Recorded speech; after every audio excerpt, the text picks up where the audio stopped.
avec Info Dakar. fii ci Sénégal ak fu mënti ne ci àdduna jot information yi la. waaw dëgg la bi ma fi mujjee ñëw wax naa lu xaw bare tuuti ci parti bi nga xam bi mooy parti bi nga xam ne bi daanaka mooy suñu deuxième parti parce que comme waxoon ni ma ko waxee woon rek ñun bi ñu newee tout tànk la boobu sax du woon sax ay militants yu wote mais dañ doon surtout espèce ay sentinelle xalelu sentinelle yoo xam ni ñoo ne woon PAI bi ñu disee PAI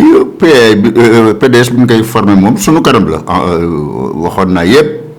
waaw ñu ngi ko formé le 31 juillet 1974 su ma juumulee fale ci hôtel Croix du Sud bi ñu koy formé itam waxoon naa à l'époque ñi nga xam ne ñi ñoo ne woon foofu formé ko ak Ablaye Wade donc bu ne date de naissance su PDS c'est le 31 juillet parce que keroog dégg naa benn genre journaliste bu ñuy wax Adama Gaye xaw ma dafa juum parce que nee na 74 bi ñuy def premier congrès PDS kër vieux Amadou Diaw Ngisali bu Kaolack nee na fekke na ko waaw foofu dafa juum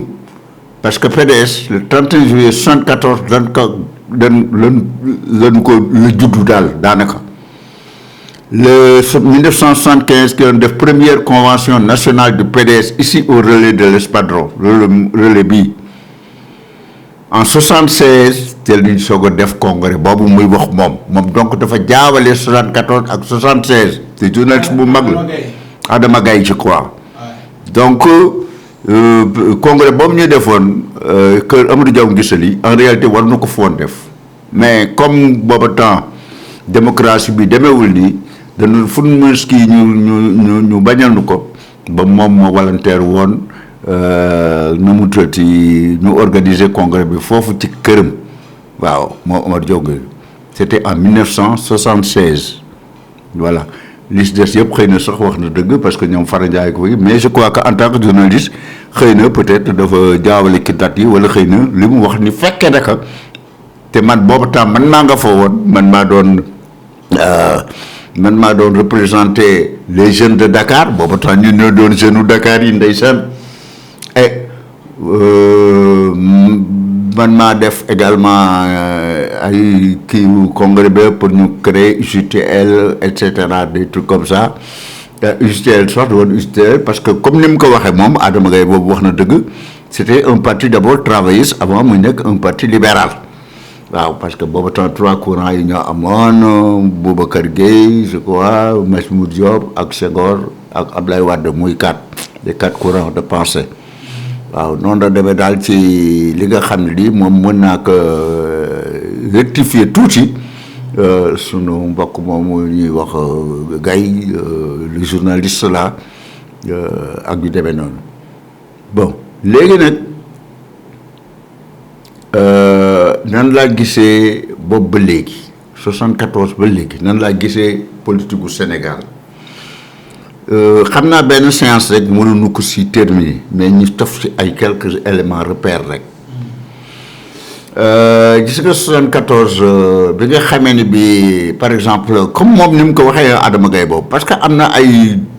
éléments de réponse yu am solo yu mu indi keroog bi ñu koy laaj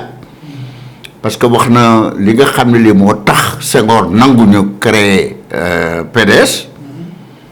parce que dafa bëgg dugg international socialiste international socialiste itam jox ko condition daanaka léegi nag pour nga dugg si itam il faut d'abord que mu am une ouverture démocratique waaw yeneen pays yëpp bañ Senghor rek moo ko nangu dégg nga alors donc ci la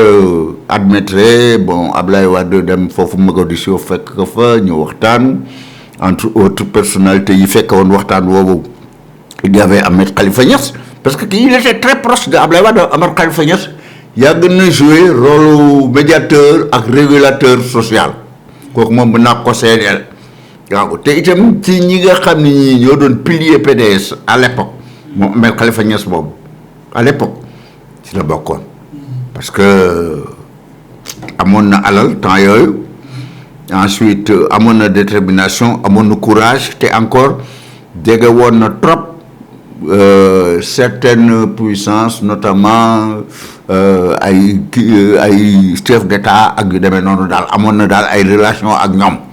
yan genre relation la nag mais moom daal mën naa ne daal moom moo doon entre-gens c'est-à-dire moom moo defar diggante Senghor ak Ablaye Wade ba Senghor nangul Ablaye pour ñu créer PDS noonu nañ ko créer bi nga xamee ni bi nag créé nañ ko boobu ba léegi 74 ba léegi dafa am ay séquences parce que PDS bi ñu koy créé metti woon na barewuñu te ensuite ñi ñemewuñu woon sax PDS waaw nit ñi ñemewuñu ko woon y avait quelques rares éléments yoo xam ni yi ñoom ñoo gënoon seen courage entre leurs mains ak des jeunes surtout parce que Sénégal boo dee seet ba ci biir parti politique boo gis il faut que mu appuyer bu baax ci jeunes yi waaw parti bu appuyer bu baax ci jeunes yi rek da ngay gis dafay gagné man kooku du léegi de c'est pas question de Pastef moo tax parce que léegi bu ma déggee ñuy wax naan Pastef ñoo amee jeunes yi non parti politique yi seen wàllu bopp ñoom ñëpp depuis SFIO depuis BDS depuis dégg nga maam PRA Sénégal depuis da nga maam UPS waxuma PS de UPS ba ñëw ci ay PDS ba ñëw ci ay parti kii le frère de Lamine Gueye la te mu newoon avocat te gaañu moom tamit ak ci Majmoud Diop bi nga xam bi moom moo newoon PA yi ñu dissoudre ko mu dellu si waat Senghor reconnaître PA yi depuis boobu ba léegi man dama remarqué ni les jeunes généralement ils ont toujours été à l'avant-garde de l'expansion et surtout de la mobilisation des énergies au niveau des partis politiques. Mais malheureusement, les jeunes, chaque fois que parti arrivé au pouvoir, chaque fois de parti bu nekk la chaque fois bu ñu arrivé au pouvoir rek da ngay gis ñu balee jeunes yi ñenn ñi nekk ci kaw daal di accaparer pouvoir bi loolu laa observé d'abord ci parti yi. Ensuite deuxième observation bi ma def ci parti yi moo di depuis pratiquement création PDS ak yeneen parti stop yépp ba léegi nii ñuy wax dama seetlu ni parti yi dafa nekk ay parti yoo xam ni daanaka boo desee bi benn nit moo ko moom waaw c'est pas des partis démocratiques waaw non c'est pas des partis démocratiques les partis politiques sénégalais depuis booba ba léegi nee naa la c'est pas des partis démocratiques parce que un parti démocratique il est impersonnel. Un parti démocratique dafa am ay structure. Un parti démocratique day dem congrès régulièrement. Même un bon syndicat waxuma sax un parti politique mais un bon syndicat boo xam bi toog na war dem congrès demul kooku ce congrès ce truc là n'est plus démocratique waaw assurément nag un parti politique boo xam ne bii en réalité kii mais de PDSO LDO PITO yeneen parti ba ci ñoom Sonko yi ba ci Sonko parce que Sonko tu oublies même le parti Sonko nga leen di wax Ablaye Wade tu oublies le parti enfin PDS moom dafa yàgg xëy na mais ñëpp xam na ni c'est un parti boo xam ne presque monarchie waaw PDS noonu moo mel parti yi nekk Sénégal yëpp noonu doon mel waaw AFP Moustapha Niasse PS Tanor sax pour mu passer c'était difficile Abdou Diouf pour mu passer c'était difficile parce que c'est le parti de Senghor donc depuis boobu ba léegi tous les partis politiques sont des partis yoo xam ni da ngay waaru quoi partis yoo xam ni daal amul démocratie duñ dem congrès duñ def ay bilan des trucs comme ça si bien que les régimes c'est-à-dire ñi ñuy fal ñu war gérer administration politique gu pays bi war gérer administration kii bi ñoom ñëpp ils sont responsables di ko door ci Ablaye ba léegi parce que un parti politique dafa am ay règlement intérieur dafa am boo nemee ministère de l'intérieur ñu def ay enquêtes waaw ñuy gërëm ñëpp di ziare ñëpp di la gërëm yow mi nga xam ne mi yaa nu invité yow ak ñi nga ànd ak ñi lay dimbali yëpp di la encourager di la ñaanal yàlla fekk say fan ba ci kanam yàlla barkeel sa liggéey parce que liggéey bi ngay def nii ñun dañu juddu ak da nga juddu presque ñi sa ay waajur ñu fekk ngay raam di dox di dem di def évoluer ba egg si fii bul ko xeeb nag lu am solo la parce que boo seetee environnement bi fii ñu dëkkandoo am na ñu bare ñoo xam ni tey ñu ngi lay ñëw te itam xëy na sax yaakaarewul woon ni danañ dem ba ngay agsi fii kon nag bu la fa yàlla agsee ak sa liggéey bi nga liggéeyal sa ay wayjur yow ki sama la bopp parce que nday taxaw fii la dernière fois bi ngay ngénte sa doom tuddee ko mu gërëm la bay jooy ba yàlla def quelque temps après mu génn àddina loolu yëpp daf di ay yiw yoo xam ni yàlla moo la ki yiw yooyu yàlla na dellu si ci yow maa ngi nuyu Sénégal yëpp di ziar mbokk yëpp di baalu ak ñëpp tey baal ñëpp te di ñaan yàlla itam lépp loo xam ne li wax nañ ko fii mu ñëkk njëriñu réew mi parce que ñun bon pratiquement bon ñu ngi gis suñu parcours boo xam ne bi mën naa ni maa ngi gis suñu dernière étape bu doon marathon bu fekkee ne marathon la li ëpp solo yëpp daw nañ ñoo yore dernier témoin bi mu ngi nii ñuy daw ak moom yàlla na témoin bi ban réer ki suñu loxo Sénégal naat Sénégal jëm kanam jaay sa loolu rek la ñuy ñaanal yàlla di ñaanal yàlla ñëpp nag suñu wax ji itam ku mu fekk ci tiis yal na yàlla dàqal sa tiis ku mu fekk ci ay problème bi yal na yàlla saafara problème bi ñi nga xam ne ñi également daf leen fekk seen yaram sutante yal na leen yàlla may sifaaw may leen jàmm bi jaay Seydou aujourd'hui merci. kër yi à l'insu même des pères duñu yëg duñu kii yóbbu seen yaay yóbbu seen tante yóbbu seen frères yi ñëpp wote ji looloo tax da ngay seet diggante Linguère à part El Malick Ndiaye te ñooñu c'est des gens qui ont voté massivement pour Diomaye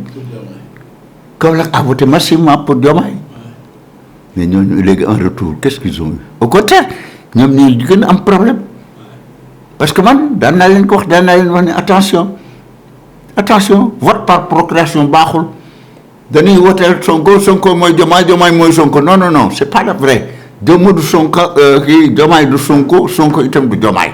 ku si nekk am nga objectif booy si kii actuellement Sonko moom am na lu ko tax a jóg dana feeñ ca kanam Diomaye nangu woon na nekk genre kudd comme je te l'ai dit rek nekk genre marionnette boo xam ne bii dañ koy kiineetil comme ça mais bu demee nag ba ci kanam ma ca kanam d'ici un an 2 ans et demi mais tu verras qu'il y aura un autre Diomaye non actuellement du am problème parce que actuellement ñoom seen bopp ils ont des problèmes pour démarrer la machine donc il faut qu'il y ait une sorte de solidarité dans l'épreuve actuellement dañuy traverser ay épreuve ñoom il faut qu'il y ait une solidarité du dëgg mais bu ñu demee fii léegi 1 an et demi 2 ans mais en ce moment les ambitions dañuy kii parce que Sonko itam du nangu topp ci gannaaw Diomaye rek di ka fay dëkk pour mu am deuxième mandat xam nga Sonko du ko nangu ñi mu àndal aussi duñ ko nangu mbokk joolaam yi duñ ko nangu tu as vu Diomaye itam moom tamit mbokkam yi bon et puis titre président dafa doy waar gis nga Max kaay ma jox la benn information de taille gis nga Sénégal depuis 1960 bi ñu amee indépendance ba léegi et même un peu avant bi ñu amee indépendance ak Mali ñu nekk fédération du Mali xoolal fédération du Mali ñeent ñoo doon pilier yi Mamadou Dia Senghor Lamine Gueye Modibo Keïta ñooñu ñoo doon pilier yi mais ku si nekk da nga wut sa genre garde rapproché ay nit yoo xam ni da naan la yow ba finalement da ngay def ni yow loolu moo indi éclatement fédération du Mali naan tubaab yi la ay Mali kii la c'est pas vrai tubaab yi jël ñu jox suñu De Gaulle moom il a été clair vous voulez votre indépendance prenez-la mais Guinée bi bëgg indépendance jox nañ ko indépendance mu dem ku bëgg indépendance jox nañ sa indépendance bi Sénégal amoon na indépendance moom ak fédération du Mali mais gis nga les luttes crypto personnelles ci entourage du président yeeg kilifa yi nga xam ni ñoom ñoo jiitu moo tas loolu première rupture politique entre des éléments ñoo xam ne ñi bu ñu àndoon tey kon kenn waxatu ko bon ñu jógee foofu Senghor ak Mamadou Dia balee Modibo Keïta ñoom ñaar ñu des aux commandes kii am dégg nga ma am ay nit ay entourage am kii am ay entourage yooyu ñoo leen boole ba finalement Senghor ni Mamadou Dia dafay def tenter coup d'état et cetera ñu du kii ba mu tëj ci kaso bi gis nga li mujjee nag Senghor jël leçon ci loolu daal ni léegi moom il gouverne seul toog na lu yàgg soog a nommé Abdou Diouf premier ministre te daf ko seetlu bu baax xam ne Abdou est un cadre Abdou est fidèle Abdou amul benn ambition et cetera mu koy soog a jël def ko d'abord secrétaire général def ko ay ministre de l'économie def ko ministre du plan et cetera jaarale ko daal ko kii parce que Abdou aussi qu'on le veuille ou pas c'est un cadre quand même c'est un cadre du dëgg bon mais bi mu ko jëlee moom boo seetloo ba ci biir daf ko jël tuuti rek bàyyi ko ak nguur gi dem yoram moom dem yoram moom Senghor parce que xam na ni li daal Ahidjo du ko dal parce que Ahidjo dafa démissionné fële présidence de la République jox ko Paul Biya ba pare bëgg yore parti bi or kooku benn chef d'état du ko nangu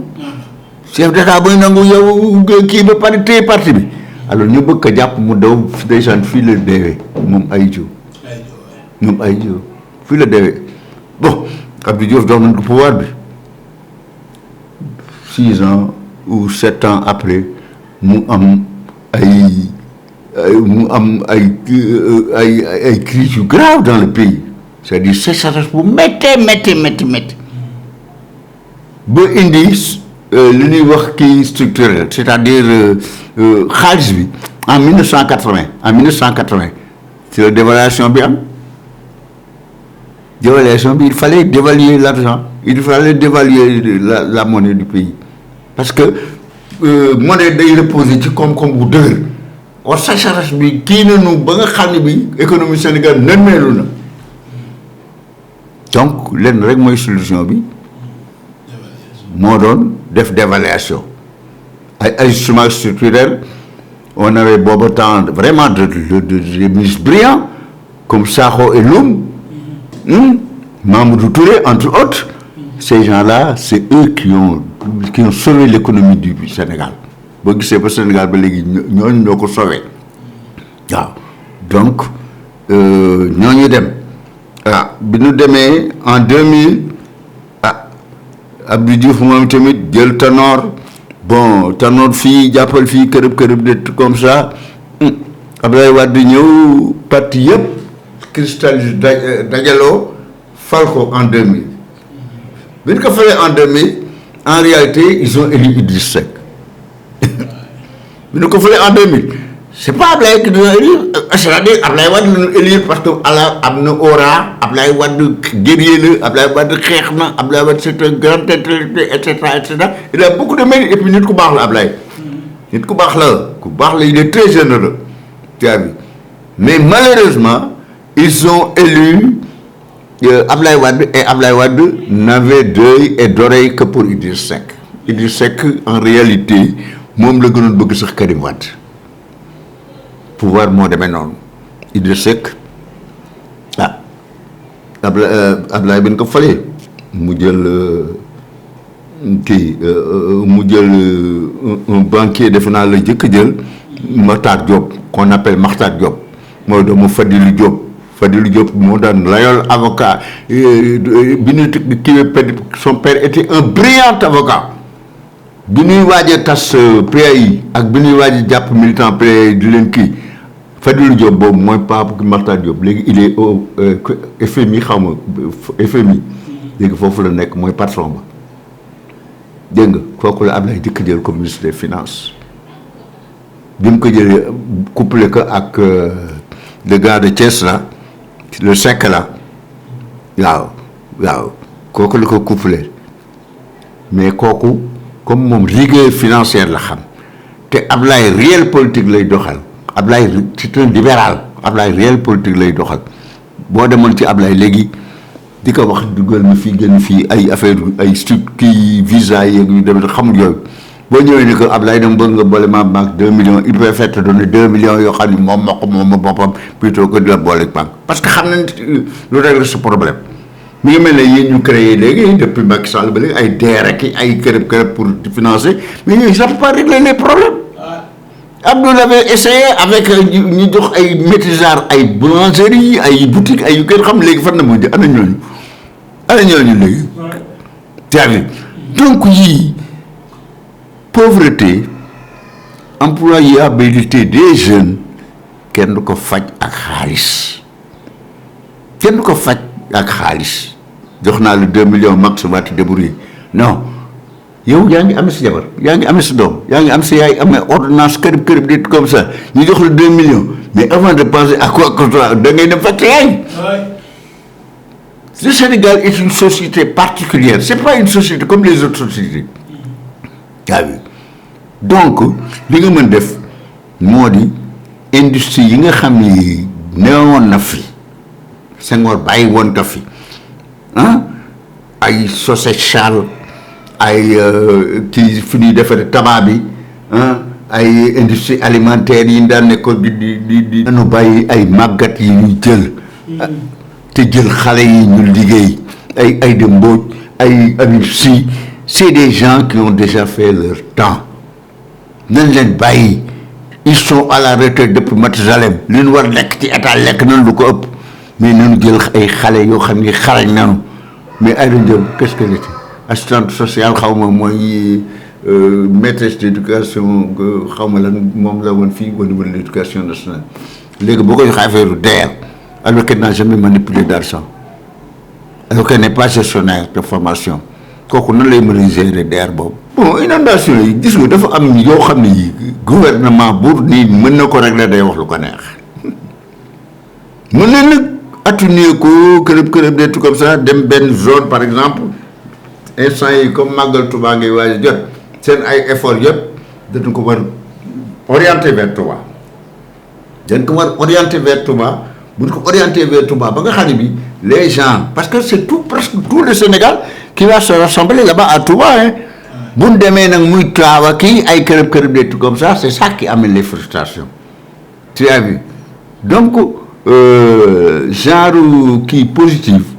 genre orientation positive vers Touba ci instant yi baax na bu demee ba Tivaouane jot nga jox ko bu demee ba Niassène jot c'est déplorable d'ailleurs que ñoom pratiquement man seen politique li ma gis mooy politique gu fayonte waaw mooy politique gu fayonte quoi moom Diomaye yi ak Sonko Diomaye yi je ne sais pas seen problème mooy fayonte ak fayante képp ku leen defaloon lu baax moom Sonko ci boppam particulièrement parce que Sonko n'avait pas de problème politique Sonko avait un problème avec une citoyenne Adji Sarr Sonko boo gisee ascension bi yëpp li koy indi mooy lii seen masque yi dégg naa si Sonko di leen menacé ak di wax daan day wàññi kii day réguler dugg na fi génn fi or lui il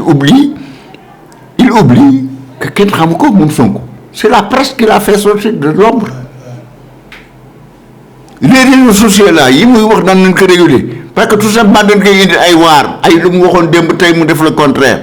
mais ñooñu ñoo tax bu mu egsi tey mais nag Sonko est comme ça c'est-à-dire def naan man fii laa jaaroon ba egsi ba mel nii ma mel kon nag du bàyyi keneen jaar fa moom tam ba egsi ko loolu tax je t'assure entre nous Sonko il risque de prendre prendre la décision ba nga xam ne presse bi dana leen dóor ay fiscalité ba presque ñëpp daw waaw réseaux sociaux yi itam dana leen yàq waaw man loolu laa ragal parce que l'information là c'est un droit aussi waaw les gens ont droit à l'information waaw mais comme ni ma la ko waxee rek sama ko def du nit koo xam ne kii lépp loo xam ne lii moom jaar na fa ba yéeg du bëgg dafay xool bu yéegee ba àgg ci kaw rek day dindi échelle bi sànni dootul nangooti keneen yéeg fa waaw man genre boobu la mu niroon bien que man xaw ma ko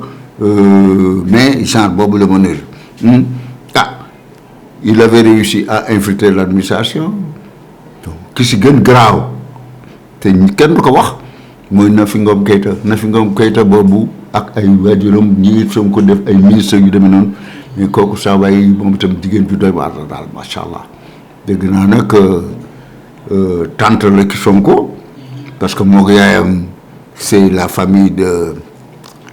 Alaaji Rawaan Ngom bu Thiel bu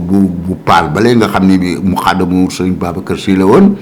nekk nit ñu baax ñoo xam ni man xam naa leen parce que jàngale naa ci côté yooyu mais je t'assure entre nous que Alaaji Rawaan Ngom en tout cas mel woon nii quoi. Bon, mon dernier mot, ce sera, je ne sais pas si je vais dire ça en français ou bien me continuer dans le sillage du Wolof. Mon dernier mot est que jusqu'à présent le Sénégal souffre. Jusqu'à présent le Sénégal souffre. Jusqu'à présent le Sénégalais il a perdu espoir. Il commence du moins à perdre espoir, particulièrement la jeunesse. La jeunesse commence à perdre espoir. En tout cas, je lance un vibrant appel aux autorités pour leur dire que c'est la jeunesse elle-même qui s'est sacrifiée pour que ces autorités-là soient élues, soit Premier ministre, soit Président de la République. Je leur lance un appel en leur disant, comme je l'avais dit à Abdoulaye Wade en 2012, que les jeunes commencent à perdre espoir. Il faut nécessairement qu'ils changent de cap et qu'ils disent la vérité, ce qui est faisable, qu'ils le disent aux jeunes. Les jeunes là, ils sont pas bouchés à l'émery. C'est pas des idiots qui sont bouchés. Non, non, non. Mais il faut leur expliquer. Au lieu de faire des buzz, au lieu de faire des discours, de faux discours, au lieu de donner de faux bilans, c'est pas bon. Je trouve que 3 mois, 4 mois de gouvernance, c'est peu. C'est peu. D'accord. C'est peu. Mais, comme c'est peu, eux aussi, c'est-à-dire les gouvernants là, qui ne prennent pas le bilan de Macky Sall pour nous connaître. Parce que moi, je suis gêné quand je vois Malick Ndiaye entrer dans le terre, avec avec tout ce qu'ils ont dit sur le terre, sur ce qu'ils ont dit sur le BRT, etc. Ils prennent le truc en disant que il faut peindre ça aux couleurs nationales. À quoi ça sert la couleur? C'est la mystification. À quoi ça sert? Couleur nationale, couleur orange, couleur que ça sert. L'essentiel est que le terre là, le BRT pardon, et le terre sont quand même des trucs du président Macky Sall. Eux, ils n'ont qu'à aller plus loin, essayer d'imaginer autre chose, des trucs comme ça. Et puis le Premier ministre là, vraiment, qui se prépare à aller faire sa déclaration de politique générale. Vous connaissez? Peut-être le pays va se calmer, contrairement à ce qu'ils sont en train de faire là. S'il avait fait dire ce qui est vrai, ce qui est possible, dire ce que le gouvernement peut faire et ce que le gouvernement ne peut faire. Le gouvernement, ce n'est pas seulement une équipe de 25 ou 50 personnes qui peut changer quand même le cours de l'histoire du Sénégal. Ce n'est pas eux qui peuvent régler tous les problèmes des 20 millions de Sénégalais. Mais là, ils sont à la barre. Ils sont à la barre. Il faut que les gens comprennent, il faut que les gens sachent là où ils veulent nous amener. Ça, c'est la moindre des choses. Donc, je vais terminer sur ça pour souhaiter à ces nouveaux gouvernants-là qui nous gouvernent et vraiment beaucoup de succès.